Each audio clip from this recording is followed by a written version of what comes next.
இங்க ஒருத்தன் லவ்வர் வீட்டுல இருக்கும்போதே போன்ல இன்னொரு பொண்ணோட போட்டோ பார்த்துட்டு இருக்கான். அப்ப இவனோட லவ்வரோ சோஃபா பின்னாடி ஒளிஞ்சுக்கிட்டு இவனை பயமுறுத்திடுறா.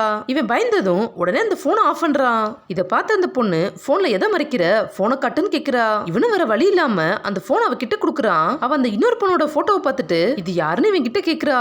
இவனும் நான் சும்மா ஸ்க்ரோல் பண்ணிட்டு இருந்தேன், அதுவாவே வந்த போட்டோ இதுன்னு சொல்றான். பட் இவளோ நீ அவனோட நிறைய போட்டோக்கு லைக் பண்ணிருக்க, கமெண்ட் பண்ணிருக்கன்னு சொல்லிட்டு அவன் இந்த பொண்ணுக்கு படிந்த கேவலமான ஒரு கமெண்ட் ரீட் பண்றா. இத பத்தி அவன் கிட்ட கேட்டா அதுக்கு அவன் இது ஒரு ஜோக் தான், சும்மா தான் அப்படி பண்ணேன்னு சொல்லி சமாளிக்கிறான். இவ இதை ஜோக்கான்னு சிரிச்சுக்கிட்டு மேஜிக் பண்ணி உனக்கு எப்பவுமே தாகமா இருக்கட்டும்னு சொல்லி ஒரு சாபம் கொடுக்குறா. இவன் என்னன்னு புரியாம பாத்துட்டு இருக்க. அப்ப திடீர்னு அவனுக்கு தொண்டையெல்லாம் ரொம்ப வறண்டு போயிருது.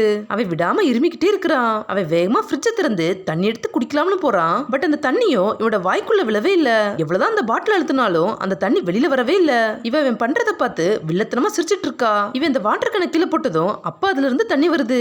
இவனு திரும்ப திரும்ப ஒவ்வொரு வாட்டர் கேனா எடுத்து அதை ஓபன் பண்ணி பார்த்துட்டு இருக்கான். இவன் வாய்க்கிட்ட கொண்டு வரும்போதுதான் அதுல இருந்து தண்ணி வரல.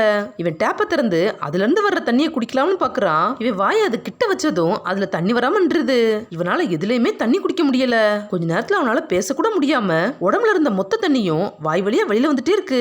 இதை பார்த்து அவ சிரிச்சுக்கிட்டே ஃப்ரிட்ஜை திறந்து அவ தண்ணி எடுத்து குடிக்கிறா.